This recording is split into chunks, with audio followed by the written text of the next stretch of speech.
अर्ज किया है कि हमारे बाद महफिल में अफसाने बयां होंगे। हमारे बाद महफिल में अफसाने बयां होंगे और बाहरें हमको ढूंढेंगी, न जाने हम कहां होंगे।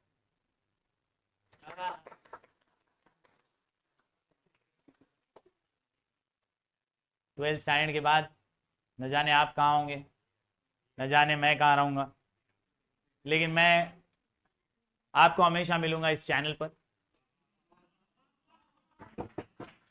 Do like share and subscribe. दोस्तों मैं हूं जयेश राजगुरु, स्वागत है आप सभी का इस नए इंटरेस्टिंग यूट्यूब वीडियो में। हम पढ़ रहे हैं क्लास 12th का इकोनॉमिक्स न्यू सिलेबस और ये है sample solving series. Sample paper solving series में ये है क्वेश्चन नंबर 6 से रिलेटेड वीडियो, जिसमें हम पिछले कई सेशन से अलग अलग आईएमपी लॉन्ग आंसर्स कर रहे हैं, लॉन्ग आंसर्स पढ़ रहे हैं। क्वेश्चन नंबर 6 ये इकोनॉमिक्स के पेपर का सबसे इंपॉर्टेंट और वेटेज वाला क्वेश्चन है। It is the most important question because it carry 16 marks, और 16 मार्क्स अगर हासिल करने हैं तो आपको पता होना चाहिए कि लिखना कितना है, कैसे लिखना है। सबसे पहले टाइम मैनेजमेंट की बात करें तो जो भी आंसर आप प्रैक्टिस कर रहे हैं क्वेश्चन नंबर 6 का, try to write it in 20 minutes. 20 minute में एक आंसर आपका लिख के कंप्लीट होना ही चाहिए। प्रैक्टिस वैसे ही कीजिए, टाइमर लगा के कीजिए। सैंपल पेपर सॉल्विंग सीरीज के अंदर हम पास पेपर्स के क्वेश्चन तो ले ही रहे हैं, साथ ही साथ सैंपल प्रैक्टिस पेपर के क्वेश्चन भी ले रहे हैं। इसका रीजन ये है कि कई बार बोर्ड्स में ये देखा जाता है कि प्रैक्टिस पेपर के क्वेश्चन ज्यादा आते हैं as compare to pass paper, क्योंकि बोर्ड का ये अक्सर ऐसा मिजाज देखा गया है कि यार जो पास में डाला है वो सेम टू सेम तो नहीं डालता वापस। अक्सर ओसी, अकाउंट्स, एसपी, इको में ऐसा होता है, और इसीलिए प्रैक्टिस पेपर्स बहुत इंपॉर्टेंट होते हैं। प्रैक्टिस पेपर्स के लिए हमारी ओसवाल पब्लिकेशन की ये बुक आपको बहुत काम आएगी। इस बुक का लिंक डिस्क्रिप्शन में है और यहां से आप ये बुक परचेज कर सकते हैं। Sample papers is the right way to study from now onwards, क्योंकि सैंपल पेपर्स के जरिए ही आप क्विक टाइम में ज्यादा सिलेबस कंप्लीट कर पाएंगे। तो my advice to each one of you is, जो भी पढ़ रहे हैं, ये एक्टिविटी बेस्ड बुक्स है, इससे पढ़िए। इसमें हर सब्जेक्ट का 5 पेपर दिया हुआ है विद सॉल्यूशन। फिर वो हिंदी जैसा सब्जेक्ट हो, इको, ओसी हो, एसपी हो, मैथ्स हो, बीके हो, हर सब्जेक्ट के 5 पेपर्स हैं, 2 पास्ट पेपर और 3 प्रैक्टिस पेपर विद सॉल्यूशंस। तो आपको इधर उधर भागने की जरूरत नहीं है, ये बुक आपके बहुत काम आएगी। लिंक डिस्क्रिप्शन में है। JR10 मेरा कोड है, इस कोड को यूज करके आप 10% डिस्काउंट भी हासिल कर सकते हैं। इसके अलावा दोस्तों you can also join our Telegram community, that is sky education official, जहां पे 30,000 से भी ज्यादा स्टूडेंट्स जुड़े हुए हैं, और ये चैनल आपके बोर्ड्स की तैयारी में बहुत इंपॉर्टेंट रोल प्ले करेगा, क्योंकि यहां पर फ्री पीडीएफ नोट्स और रिसोर्सेस मिलते रहेंगे, जहां से आप और क्लैरिटी के साथ पढ़ाई कर सकते हैं। चलिए आज के क्वेश्चंस की ओर बढ़ते हैं। 3 इंपॉर्टेंट क्वेश्चंस जो आज अपन करने वाले। State and explains the assumption of the law of DMU. मतलब लॉ ऑफ डीएमयू पढ़ना है और डीएमयू के साथ अजम्पशंस करने हैं। पिछली बार अपन ने एक्सेप्शंस किए थे, इस बार अपन अजम्पशन करेंगे। अगर आपने पिछली बार का वीडियो नहीं देखा तो जरूर देखना, उसके अंदर आपको लॉ का एक्सप्लेनेशन और साथ ही साथ आपको मिल जाएगा अपना एक्सेप्शंस भी। तो आज अपन अजम्पशन करने वाले हैं। इसके अलावा what is perfect competition and explain its features. बहुत इजी क्वेश्चन है, 8 मार्क के लिए, हालांकि आना नहीं चाहिए था लेकिन इस पेपर में आया है। और आखिर में explain the steps involve in the construction of index number. ये भी बोर्ड एग्जाम में आ चुका हुआ क्वेश्चन है, नया क्वेश्चन है। बहुत सारे लोग एक्सपेक्ट नहीं करते हैं ये questions in the 8 marks question. तो चलिए फटाफट से स्टार्ट करते हैं। सबसे पहले लॉ ऑफ डीएमयू। मैं सबको वापस से एक बार बता दूं कि लॉ लिखने का कैसे। तो whenever you are attempting a law लिखते वक्त सबसे पहले आपको लिखना है इंट्रो। इंट्रो के बाद आपको लिखना है स्टेटमेंट। स्टेटमेंट के बाद आपको लिखना है शेड्यूल और उसका डायग्राम।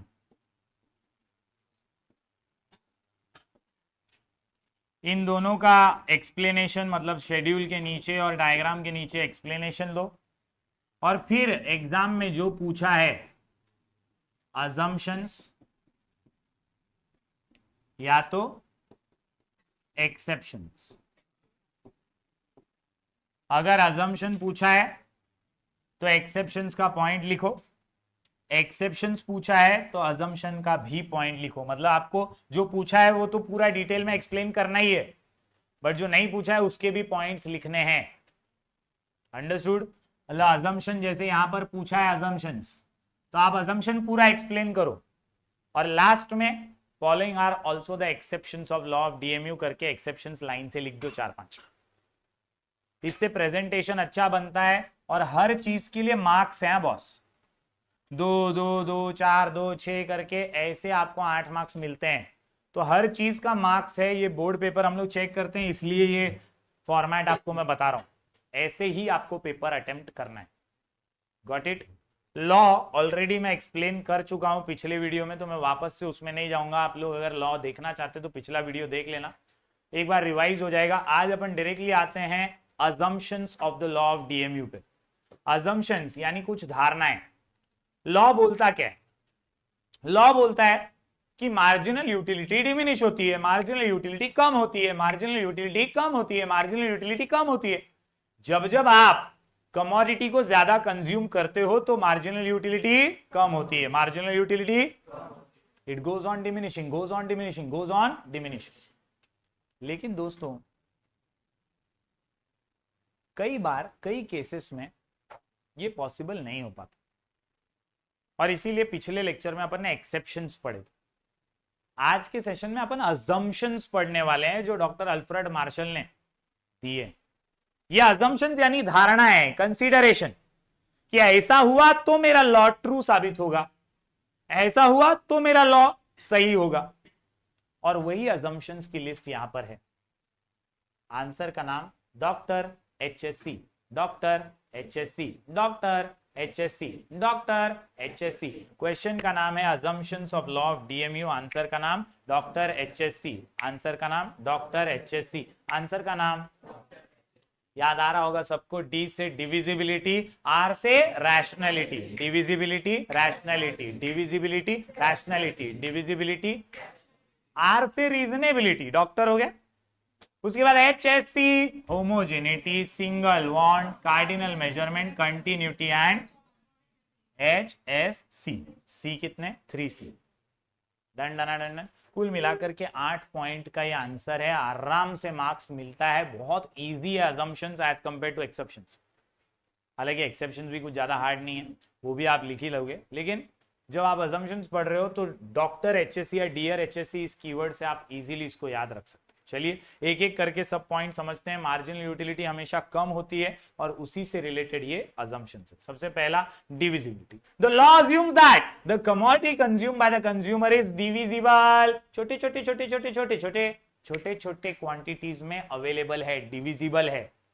अगर ये डिविजिबल नहीं होगा तो उसको बार बार लगातार कंज्यूम करना डिफिकल्ट हो जाएगा और मार्जिनल यूटिलिटी डिमिनिश नहीं होगी। इसलिए अज्यूम क्या किया है कि जो भी कंज्यूम कर रहे हैं वो छोटे छोटे क्वांटिटी में अवेलेबल है, डिविजिबल इन नेचर है।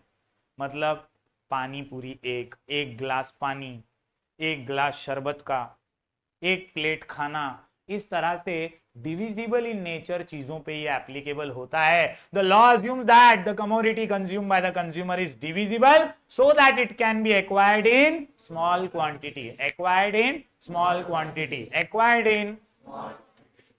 इन। अरे समझा क्या एवरीबॉडी? क्लियर एकदम? आगे बढ़ते हैं दोस्तों। डॉक्टर HSC में R से रैशनैलिटी। रैशनल मतलब नॉर्मल पर्सन।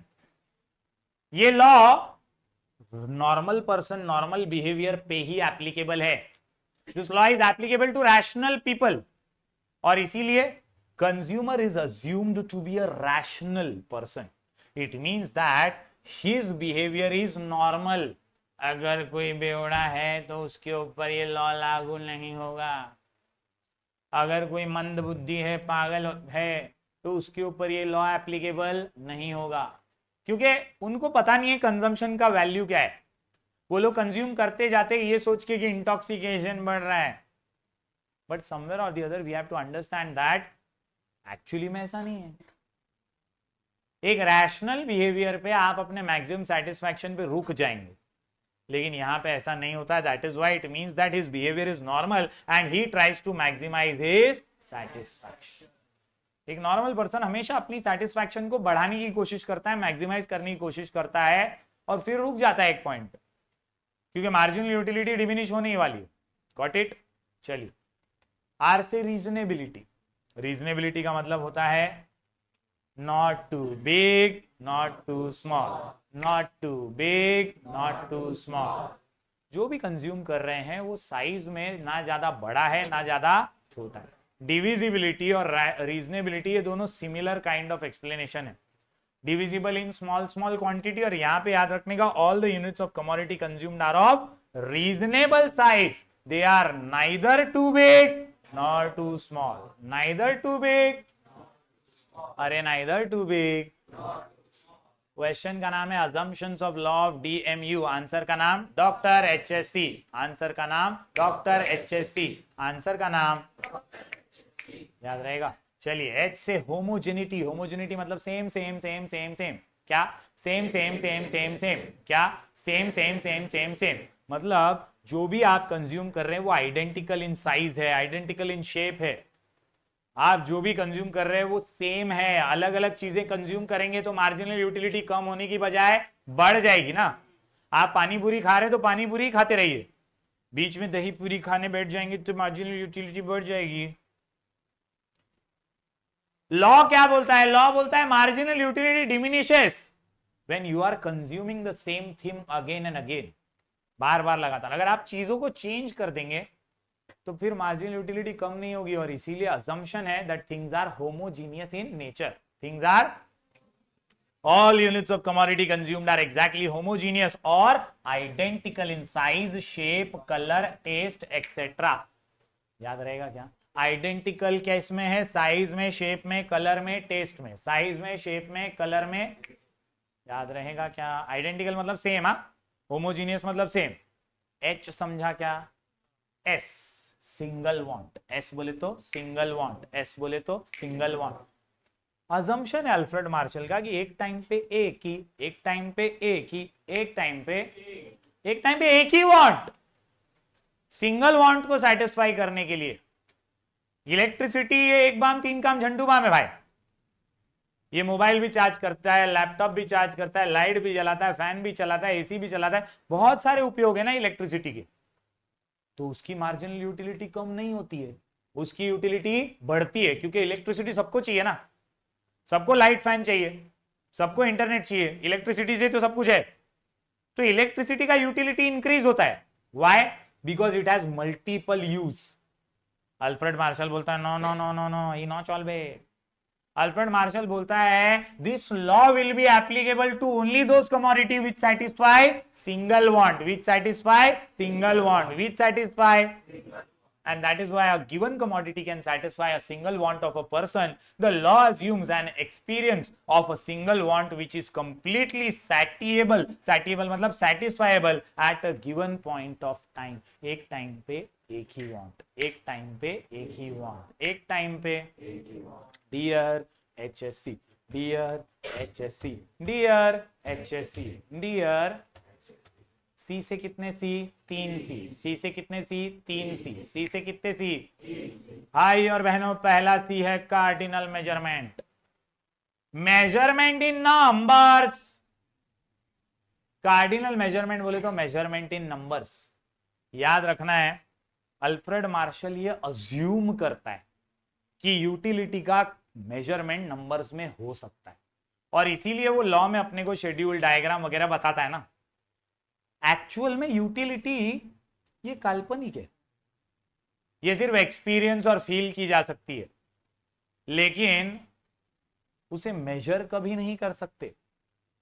बट क्योंकि अल्फ्रेड मार्शल हमको लॉ समझाना चाहता है, वो अज्यूम क्या करता है कि यूटिलिटी का कार्डिनल मेजरमेंट होता है।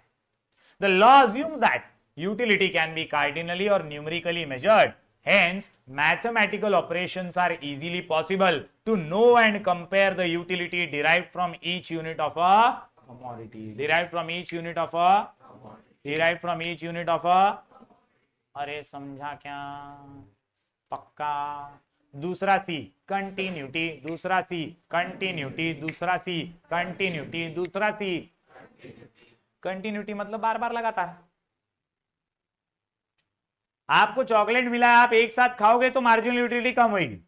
आप बोलेगे नहीं अभी 2 पीस फिर फ्रिज में रखूंगी कल खाऊंगी, तो मार्जिनल यूटिलिटी कम नहीं होगी, वो हर कंजम्पशन पे बढ़ेगी, क्योंकि आपके कंजम्पशन में एक टाइम गैप आ गया है।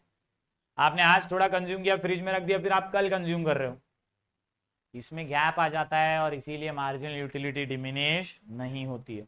और that is why Alfred Marshall का अजम्पशन है कि कंजम्पशन कैसा होना चाहिए, कंटिन्यूअस होना चाहिए। कैसा होना चाहिए, कंटिन्यूअस होना चाहिए। All units of commodity are consumed in quick succession without any lapse of time, without any lapse of time, without any, अरे विदाउट एनी। आगे बढ़ते हैं दोस्तों। कॉन्स्टेंसी, कॉन्स्टेंसी मतलब other things remaining constant, other things remaining constant, other things remaining, अरे other things remaining, अरे other things remaining, अरे other things remaining, मतलब आपका taste, habit, preference, like, dislike, choices, ये सब कांस्टेंट रहने चाहिए। अगर इसमें बदलाव आता है तो भी मार्जिनल यूटिलिटी में बदलाव आ जाएगा। मार्जिनल यूटिलिटी गिरनी चाहिए, डिमिनिश होनी चाहिए, और उसके लिए कांस्टेंट रहना जरूरी है। अगर कांस्टेंसी नहीं है तो फिर मार्जिनल यूटिलिटी में चेंज आ सकता है। और इसीलिए Alfred Marshall assumes that all the related factors like income, taste, habit, choices, likes, dislike of a consumer should remain constant. Marginal utility of money is also assumed to be constant. समझे क्या? आखिरी point सी से हो गया। Cardinal measurement, continuity और constancy. Total कितने point किया अपन ने? 8 पॉइंट किए दोस्तों। Doctor, HSC, dear, HSC, divisibility, rationality, reasonability, HSC में homogeneity, single bond, cardinal measurement, continuity और, एक बार पढ़ो फटाफट से, assumptions of the law of DMU. खत्म, खल्लास, फिनिश। लिखने की प्रैक्टिस 20 मिनट में करना है, पूरे लॉ को, शेड्यूल, डायग्राम, एक्सप्लेनेशन और फिर अजम्पशंस। 20 मिनट में ये होना ही चाहिए। इसके बाद अगला क्वेश्चन करते हैं। अगला क्वेश्चन आज का अपना है, what is perfect competition and explain the concept and its features. 5वें चैप्टर का क्वेश्चन है, फॉर्म्स ऑफ मार्केट का। बहुत इजी क्वेश्चन है, 8 मार्क के लिए तो बनता ही नहीं है, लेकिन फिर भी बोर्ड एग्जाम में आ चुका है, तो we can never predict.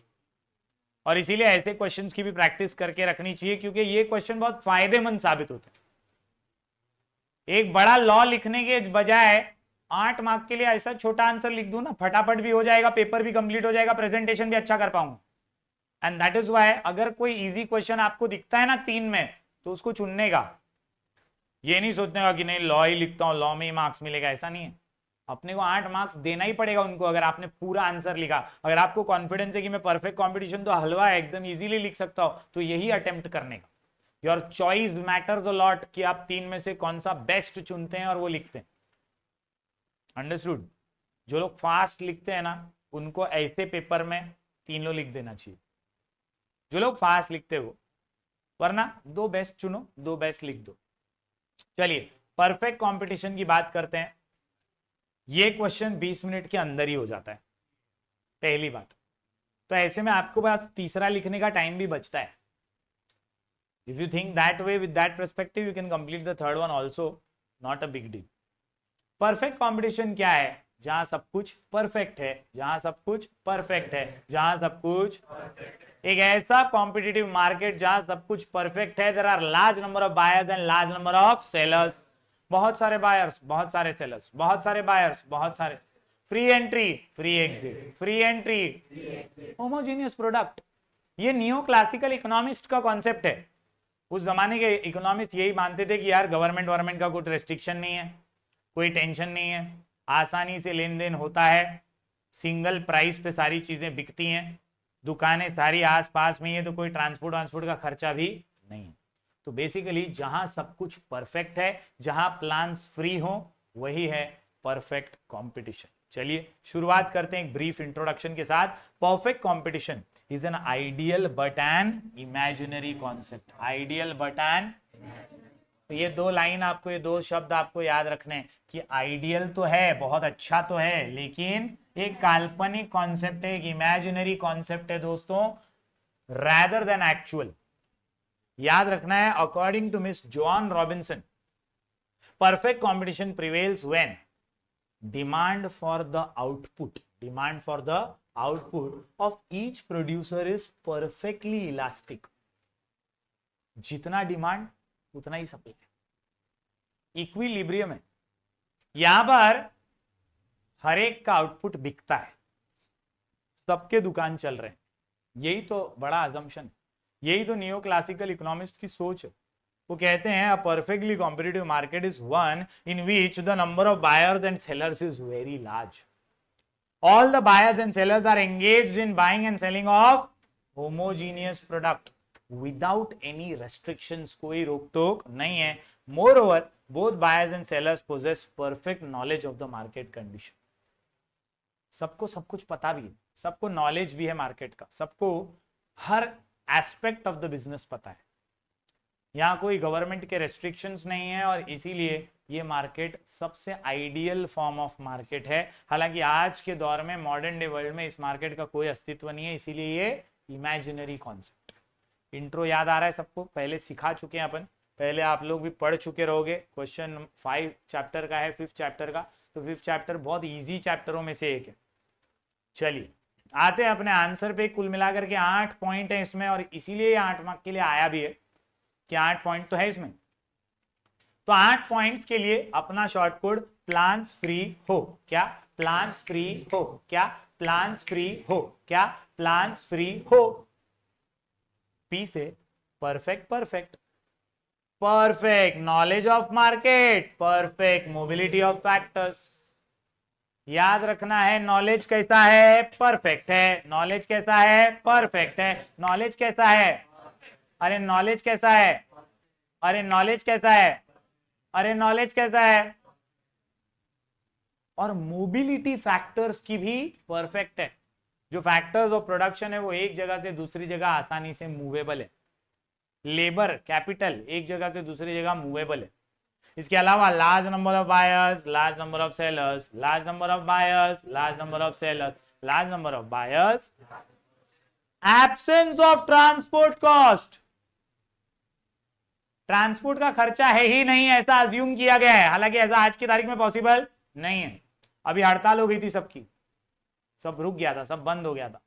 Transport इतना इंपॉर्टेंट रोल प्ले करता है दोस्तों, और इसीलिए ट्रांसपोर्ट कॉस्ट का एब्सेंस ये एक अजम्पशन ही है। आज की तारीख में ऐसा पॉसिबल नहीं है। इसके अलावा नो गवर्नमेंट इंटरवेंशन और सिंगल प्राइस, ये भी आज की तारीख में पॉसिबल नहीं है। आखिर में फ्री एंट्री एंड एग्जिट, और लास्ट में होमोजीनियस प्रोडक्ट। तो प्लान्स फ्री हो, प्लान्स फ्री हो, प्लान्स फ्री हो, प्लान्स फ्री हो, प्लान्स फ्री, अरे प्लान्स फ्री। चलिए एक एक करके सब पॉइंट समझते हैं। पहला perfect knowledge of the market. याद रखना है कि जो बायर है उसको भी नॉलेज है और जो सेलर है उसको भी नॉलेज है। The buyers and sellers possess a perfect knowledge about the market conditions. Every seller and buyer has the knowledge about price, quality, source of supply of products, etc. पूरा knowledge है product की quality के बारे में, product के price के बारे में, प्रोडक्ट के हर डिटेल के बारे में, बायर को भी और सेलर को। Next, perfect mobility of factors. Movement है फैक्टर्स का एक जगह से दूसरी जगह आसानी से। There is perfect mobility of factors of production under perfect competition. Labour हो या कैपिटल, वो आसानी से मोबाइल है, not only geographically but also occupationally. इसका मतलब क्या है? ज्योग्राफिकली और ऑक्यूपेशनली का जो लैंड है वो मॉल बनाने के लिए भी यूज हो सकता है, और वही लैंड खेती करने के भी काम आ सकता है। लेबर अगर अनस्किल्ड है तो उससे हम बहुत सारे काम करवा सकते हैं, अगर स्किल्ड है तो बहुत सारे यूजफुल काम, प्रोडक्टिव काम और अच्छे से कर पाएगा। कैपिटल, आपका पैसा अलग अलग सोर्सेस में यूज किया जा सकता है, and that is why labour हो, कैपिटल हो, ये मोबाइल हैं ज्योग्राफिकली भी और occupation wise also they are mobile, they are easily usable. याद रहेगा परफेक्ट परफेक्ट, पी से परफेक्ट परफेक्ट, पी से perfect perfect, perfect knowledge, perfect mobility, perfect knowledge. आगे बढ़ते हैं प्लान्स के अंदर। L for large number of buyers, large number of seller. Point दिखने में बड़ा है लेकिन बहुत इजी है। इस मार्केट में जिसका नाम है परफेक्ट कंपटीशन, इसके अंदर बहुत सारे बायर्स हैं और बहुत सारे सेलर्स हैं। Large number of buyers, large number of sellers. इतने सारे और इतने सारे बायर्स और सेलर्स होने की वजह से दोस्तों आपको ये समझ में आ जाएगा कि लार्ज नंबर ऑफ बायर्स और लार्ज नंबर ऑफ सेलर्स हैं, कोई भी किसी के डिमांड को या सप्लाई को इन्फ्लुएंस नहीं कर सकता। एक बायर या एक सेलर डिमांड को इन्फ्लुएंस या सप्लाई को इन्फ्लुएंस नहीं कर सकता। एक के कुछ करने से फर्क मार्केट को नहीं पड़ेगा, क्योंकि नंबर ही लार्ज है ना, बहुत सारे हैं। तो एक अगर बोलेगा मेरे को आपकी दुकान से नहीं खरीदने का, तो दुकानदार बोलेगा जा फिर, क्योंकि एक के ना खरीदने से कोई फर्क नहीं पड़ेगा, ग्राहक बहुत सारे। सिमिलरली एक दुकानदार की दादागिरी से भी कोई फर्क नहीं पड़ेगा, दुकान भी बहुत सारी है, लोग किसी और से खरीद लेंगे। So somewhere or the other we have to understand that under perfect competition there are large number of sellers and buyers. As mentioned earlier, each seller forms a negligible part in the total market. Hence, none of them is in a position to influence the price and supply in the market. कोई भी price को या supply को influence नहीं कर सकता। Thus sellers are price takers and under perfect competition the number of buyers is also large, the share of each buyer is also negligible, खरीदने वाले का भी शेयर नेग्लिजिबल है, that none of them is in the position of influencing the price in the market. दोनों की संख्या ज्यादा है, बायर की भी और सेलर की भी, इसीलिए कोई भी इंफ्लुएंस नहीं कर सकता, मार्केट अच्छे से चलता रहता है। अंडरस्टूड। प्लान्स फ्री हो के अंदर ए से आता है absence of transport cost. A से क्या है? Absence of transport cost. A से क्या है? ए से क्या है? भाई साहब बोलते हैं कि यार एब्सेंस है, ट्रांसपोर्ट कॉस्ट है ही नहीं, खर्चा ही नहीं है, इसीलिए तो परफेक्ट है, सब कुछ परफेक्ट है। In perfect competition, price is uniform because we assume that transport cost does not exist. This assumption will lead to uniformity in price. अगर ट्रांसपोर्ट कॉस्ट आ जाता है ना तो चीजों के भाव बदल जाते हैं। आज पेट्रोल मुंबई में महंगा है, गोवा में सस्ता है, ट्रांसपोर्ट होते होते यहां पर टैक्स लगते लगते महंगा हो जाता है। ट्रांसपोर्ट का खर्चा ही चीजों के प्राइस में बदलाव लाता है, और अगर ट्रांसपोर्ट का खर्चा ही ना रहे तो सब जगह प्राइस सेम हो जाएगा।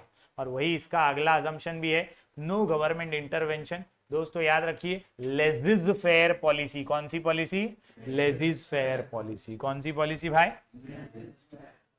लेजिज फेयर पॉलिसी का मतलब ही होता है नो गवर्नमेंट रिस्ट्रिक्शन, सरकार का कोई रोक टोक नहीं है। ऐसी पॉलिसी जहां पे लीस्ट कंट्रोल होता है गवर्नमेंट का, उसे लेजिज फेयर पॉलिसी कहते हैं। It is an important feature of perfect competition. It means there is absence of government intervention in economic activities.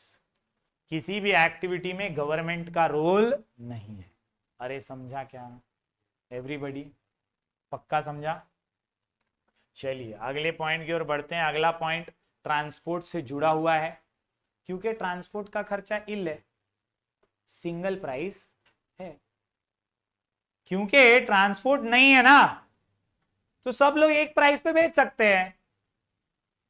जो प्राइस पे मैं बेच रहा हूं, बाजू वाला दुकानदार भी वही प्राइस पे बेच रहा है। वाई? बिकॉज किसी को ट्रांसपोर्ट का अलग खर्चा देना नहीं है। A single uniform price, single uniform price, a single uniform price. Uniform मतलब क्या है? सेम। अवेल्स और prevails under perfect competition which is determined by the interaction of demand and supply. Demand और सप्लाई जहां मीट करते हैं, intersection जहां होता है, याद है क्या? Price determination under perfect competition. जहां डिमांड और सप्लाई का मिलाप होता है, उस पॉइंट को ही हम कहते हैं सिंगल प्राइस, इक्विलिब्रियम प्राइस। और वो इक्विलिब्रियम प्राइस जो है वही सिंगल प्राइस में तब्दील हो जाता है। Got it everyone? पक्का? एक बार आंख बंद करके ट्राई करते हैं। प्लान्स फ्री हो, पी से perfect knowledge, perfect mobility, L से large number of buyers, large number of sell, A से absence of transport cost, N से नो गवर्नमेंट इंटरवेंशन, एस से याद रहेगा क्या? पक्का? चलिए आगे बढ़ते हैं दोस्तों। Free entry, free exit, free entry, free exit, free entry, अरे फ्री एंट्री, अरे फ्री एंट्री, अरे फ्री एंट्री, मतलब कोई रोक टोक नहीं है। आपको लगता है आपका बिजनेस अच्छा है, आप आओ बिजनेस करो। आपको लगता है लॉस हो रहा है तो एग्जिट ले लो। If you feel your business is flourishing, you can enter the market any time. Perfect market है, सबको एंट्री है, सबको एग्जिट है, समझे क्या? There are no barriers to entry and exit of the firms. Any firm can enter or quit the industry at its own will if there is hope of profit. अगर वहां पे profit की उम्मीद है, the firm will enter the market, and if there is possibility of loss, the firm will leave the market. समझा? Free entry है और free exit है, फ्री एंट्री है और फ्री, अरे फ्री एंट्री है और फ्री। आखिरी point, homogeneous product, homogeneous product सबकी पसंद है, निरमा, निरमा। याद रखना है कि प्रोडक्ट होमोजीनियस है, अगर मेरे दुकान में एक मिल रहा है तो उसके दुकान में भी वही मिल रहा है, ये सबसे बड़ा अजम्पशन है इसका। आज की तारीख में थोड़ा अलग है मार्केट, कंपटीशन भी अलग है और इसीलिए ये पॉसिबल नहीं है, लेकिन an important feature of perfectly competitive market is that the product sold is homogeneous और identical in respect of size, design, colour, taste etcetera, सब में सेम है। याद रखना है, all the products are perfect substitutes to each other. Monopolistic में close but not perfect, monopolistic में close but not perfect, लेकिन perfect competition they are perfect, इसीलिए तो नाम है परफेक्ट कंपटीशन। अरे समझा क्यों एवरीबॉडी? एक बार पढ़ो फटाफट से, 8 पॉइंट का आंसर एकदम इजी आंसर है, और ये आंसर अगर आता है या इस चैप्टर का कोई भी आंसर आता है 8 मार्क के लिए तो दिल खोल के लिखने का ही, और 20 मिनट के अंदर ही हो जाएगा। The last answer for this paper, a very new one, ये भी कई बार एक्सपेक्ट नहीं करते अपन, लेकिन इंडेक्स नंबर का अगर आप वेटेज देखो ना तो स्टार्टिंग से मैंने बोला इंडेक्स नंबर 8 मार्क का है, और इसीलिए कई बार इंडेक्स नंबर का क्वेश्चन आपको सरप्राइज कर सकता है, बड़े आंसर में आ सकता है, जैसा कि यहाँ पे explain the steps involve in the construction of index number. Index number के कंस्ट्रक्शन से रिलेटेड ये आंसर आ चुका है बोर्ड एग्जाम में। और दोस्तों, प्रोफेसर स्पाइगल कहते हैं an index number is a statistical measure designed to show changes in a variable or a group of related variable। Index number का डेफिनेशन से अपन एक इंट्रोडक्शन, अपन एक शुरुआत कर रहे हैं आंसर की। इंडेक्स नंबर का आप मीनिंग भी लिख सकते हैं, यहाँ पे ओन वर्ड्स में चलेगा, डेफिनेशन लिखोगे तो बहुत अच्छा। यहाँ पे आप ये लिखना है कि index number are used to measure changes between different variable और group of variable. Group of variable के बीच में टाइम पीरियड में क्या क्या बदलाव हुए हैं वो मेजर करने का काम इंडेक्स नंबर करता है। दोस्तों, कुल मिलाकर के 7 पॉइंट का छोटा सा आंसर है, और 7 पॉइंट के इस आंसर का शॉर्ट कोड है CA पास, CA पास, CA पास, CA। क्वेश्चन का नाम है construction of index number. Basically this is a procedure of how you are going to calculate index number, chapter number 6 का क्वेश्चन है। CA pass, CA pass, CA pass. Choice of suitable average, सबसे पहले आपको चुनना पड़ता है कि average कैसे निकालना। पर्पस क्या है इंडेक्स नंबर कैलकुलेशन करने का? P से, A से असाइनिंग प्रॉपर वेट। कई बार वेटेड इंडेक्स नंबर में आपको कुछ चीजें कॉमन लेनी पड़ती हैं। अगर आप लास्ट पेयर्स इंडेक्स नंबर और पाशेज इंडेक्स नंबर देखेंगे अपने टेक्स्ट बुक में तो वहां पे आपको दिखेगा कहीं पे quantity of current year common लिया है तो कहीं पे क्वांटिटी ऑफ बेस ईयर को कॉमन लिया है। और उसी तरह यहां पर assigning proper weight is also one of the important steps in construction of index number. Then selection of the base year, कौन सा बेस ईयर है कौन सा करंट ईयर है ये सिलेक्ट करना भी बहुत इंपॉर्टेंट होता है। Then selection of items to be calculated, selection of price quotation, and आखिर में selection of an appropriate formula. ये कुछ स्टेप्स हैं 7 जिनसे आप आसानी से इंडेक्स नंबर का कंस्ट्रक्शन कर सकते हैं। आंसर का नाम CA पास, आंसर का नाम CA पास, आंसर का नाम लेट अस बिगिन। सबसे पहले चॉइस ऑफ सूटेबल एवरेज। बचपन से ही 9-10 स्टैंडर्ड से हम लोग ने मीन मोड मीडियन किया है। सबसे पहला चुनना कि अपन कौन सा एवरेज लेंगे वो मैटर करता है कंस्ट्रक्शन में। Construction of index numbers require choice of a suitable average. Generally arithmetic mean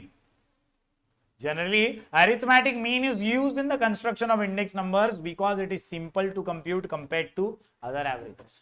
बहुत सारे अलग अलग एवरेज के फॉर्मूला होंगे लेकिन अरिथमेटिक मीन जो है ये ज्यादा फेमस और ज्यादा इजी है कैलकुलेशन में, और इसीलिए अपन भी इंडेक्स नंबर में अरिथमेटिक मीन का ही इस्तेमाल करते हैं। तो चूज ऑफ सुटेबल एवरेज में क्या याद रखोगे? Arithmetic mean. क्या याद रखोगे? Arithmetic mean. क्या याद रखोगे? Arithmetic mean. आगे बढ़ते हैं दोस्तों, पी से पर्पस ऑफ इंडेक्स नंबर। कोई भी काम कर रहे हो तो मकसद क्लियर होना चाहिए। मैंने जैसे आपको स्टार्टिंग में भी बोला, पढ़ रहे क्यों है अपन, अपने पास एक स्ट्रॉन्ग रीजन होना चाहिए कि अपने को हालात बदलने हैं, अपने को अपना सिचुएशन बदलना है। जो फैमिली, जो हम्बल बैकग्राउंड से अपन आ रहे हैं, अपने को उसे मजबूत करना है और इसीलिए अपने को पढ़ाई करनी है। पर्पस हमेशा क्लियर रहेगा तो जिंदगी क्लैरिटी से भरपूर हो जाएगी और आसान हो जाएगी। वैसे इंडेक्स नंबर में भी पर्पस बहुत इंपॉर्टेंट होता है। The purpose for construction of the index number, its scope as well as which variable is intended to be measured. आपको प्राइस मेजर करना है, आपको क्वांटिटी मेजर करनी है, आपको वैल्यू मेजर करना है, या कोई और स्पेशल पर्पस है आपका, वो आपको क्लियर होना चाहिए कि क्या मेजर करना है। Should be clearly decided to achieve fruitful result. Result properly तभी अचीव होंगे जब पर्पस क्लियर होगा। पर्पस क्लियर होगा। Purpose. Next, assigning proper weight. जैसा मैंने स्टार्टिंग में बताया, वेटेड इंडेक्स नंबर में ला और पा अपने टेक्स्ट बुक में दिया है, लास्पेयर्स प्राइस इंडेक्स और पाशेज प्राइस इंडेक्स। लास्पेयर्स इंडेक्स नंबर और पाशेज प्राइस इंडेक्स नंबर, दोनों के फॉर्मूला है और दोनों में कुछ कॉमन वेट असाइन करते हैं। यूजुअली सिंपल इंडेक्स नंबर के अंदर इक्वल इंपॉर्टेंस इज गिवन, लेकिन वेटेड इंडेक्स नंबर में स्पेशल इंपॉर्टेंस इज गिवन। यहाँ पे कुछ कमोडिटीज को कॉमन लिया जाता है और उसके साथ कैलकुलेशन होता है। That is why weight refers to the relative importance of the different items in the construction of an index number. वो आइटम्स जिन्हें हम कॉमन ले रहे हैं, वो आइटम जिसे हम ज्यादा इंपॉर्टेंस दे रहे हैं, उसे कहते हैं अपन assigning proper weights. Weights are the two types, that is quantity weights and value weights. Since all items are not of equal importance, by assigning specific weights, better results can be achieved. जब हम weight assign करते हैं, हमें proper clarity वाला answer मिलता है as compared to simple index. Easy. Next, selection of the base year. ये एकदम बुनियादी है, एकदम बेसिक है। जब भी आप कैलकुलेशन करना है, आपको याद रखना है, याद ये रखना है कि आपका जो कॉन्सेप्ट है उसमें आप करंट ईयर और बेस ईयर कौन सा ले रहे हैं। कैलकुलेशन का सबसे बुनियादी स्टेप ये, अपने स्टार्टिंग के लेक्चर्स में भी अपन ने ये डिस्कस किया था, बेस ईयर बोले तो 0, करंट ईयर बोले तो, राइट है ना, राइट है ना। करंट ईयर यानी बेस ईयर यानी 0। तो बेस ईयर कौन सा रहेगा? जो ज्यादातर पुराना वाला होता है, जिससे कंपैरिजन होने वाला है, वो बेस ईयर होता है। Base year is also called as the reference year. Underline कर लेना, रेफरेंस ईयर, जिसमें से कंपैरिजन होगा। मतलब 2014 के मुकाबले 2020 का प्राइस चेक कर रहे हैं हम लोग, तो रेफरेंस ईयर कौन सा है? 2014। बेस ईयर 2014 है। समझा क्या? So my dear friends, it is the year against which the comparisons are made. The base year should be normal. That is, ऐसा साल चुनो जिसमें कोई नेचुरल कैलामिटी ना आई हो, कोरोना जैसी महामारी ना आई हो। ऐसा बेस ईयर चुनना है जिसमें कोई प्रॉब्लम ना रहा हो। It should be free from natural calamities, it should not be too distant in past. यानी आप अगर 1970s को 2020 के साथ कंपेयर करोगे तो भी गलत है। आपको ज्यादा लंबे का भी कंपैरिजन नहीं करना चाहिए, क्योंकि हालात बदल जाते हैं, जज्बात बदल जाते हैं, बहुत सारी चीजें बदल जाती है ना। सो समवेयर और the other you have to compare things which are not too distant. Selection of base year समझा। Next, selection of items. It is necessary to select sample of the number of items to be included in construction. अपना देश 150 करोड़ लोगों का, इतने सारे लोगों को अपन सर्वे में समाविष्ट तो नहीं कर सकते, तो हम सिलेक्टिव लोगों का ही सर्वे करते हैं और बाकी का अजम्पशन करते हैं कि ऐसा ही होगा। ओपिनियन हो या थॉट प्रोसेस। आपने कई बार इलेक्शंस के बाद देखा होगा, इमीडिएटली एग्जिट पोल होता है। एग्जिट पोल मतलब क्या? एग्जिट पोल मतलब वोट देके बाहर निकला तो उसको पूछा किसको वोट दिया, बीजेपी, कांग्रेस, शिवसेना, किसको दिया? उसने बेचारे ने बोला हाँ मैंने तो यार कांग्रेस को ही दिया। जो भी है वो रिपोर्टर क्या सबको पूछेगा? ऐसा इतना टाइम थोड़ी है कि सबका सर्वे ले सके, तो कुछ लोगों से पूछता है और बाकी का अंदाजा लगाता। कई बार ऐसा हुआ है कि एग्जिट पोल एकदम सही साबित होते हैं, कई बार ऐसा भी हुआ है कि एग्जिट पोल गलत साबित होते हैं। क्यों? क्योंकि सिलेक्शन ऑफ आइटम्स बहुत इंपॉर्टेंट होता है ना। आपने हो सकता है एक वर्ग को चुना हो जो सब कार्यकर्ता ही थे और उनको आपने पूछा, उन सबने बोला हम तो कांग्रेस, हम तो कांग्रेस, हम तो कांग्रेस, और जीती बीजेपी, क्योंकि सबको पूछा ही नहीं था ना। कॉन्सेप्ट समझ रहे क्या? समवेयर और the other it is necessary to select a sample of the number of items to be included in the construction of particular index number. For example, in the construction of price index number it is impossible to include each and every commodities price. Commodities दुनिया भर की है ना, सबका price तो अपन include नहीं कर सकते, and that is why the commodities to be selected should represent the taste, habit and customs of the people. Besides this, only standardized or graded items should be included to give better results. मतलब जो आप चुन रहे हैं उससे से ज्यादा जानकारी मिले, ऐसे ही आइटम्स आपको सिलेक्ट करने चाहिए। समझ में आया ना एवरीवन?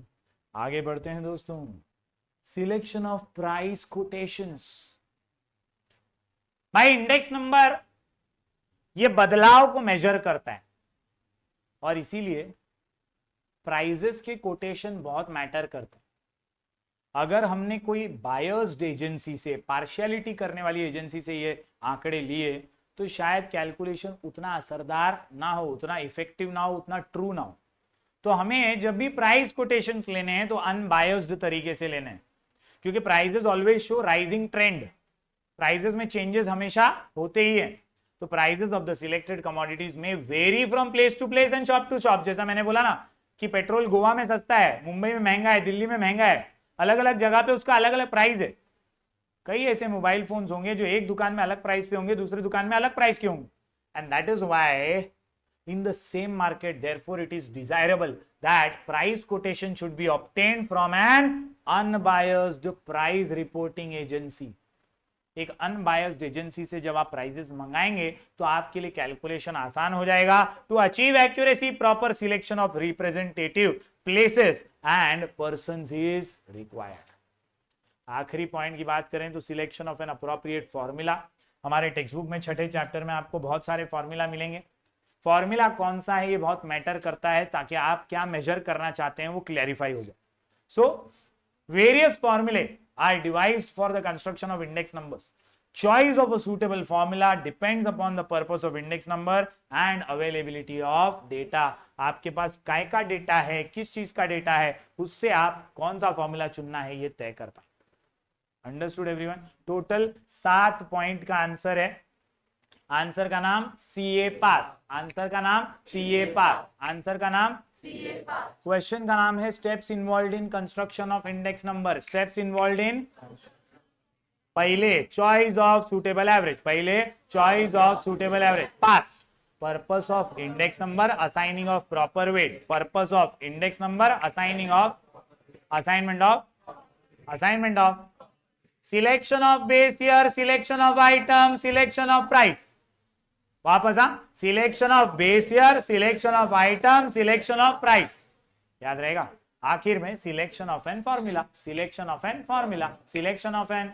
तो उम्मीद करता हूं दोस्तों आपको ये आज के तीनों क्वेश्चन समझोगे। पहले अपन ने लॉ ऑफ डीएमयू का अजम्पशन किया, उसके बाद परफेक्ट कॉम्पिटिशन के फीचर किए, और अभी steps involved in construction of index number किया। ये तीनों क्वेश्चन आज ही लिखो, वरना ऐसे अपन हर बार नए क्वेश्चन करते जाएंगे, आगे का पार्ट पीछे का सपाट हो जाएगा।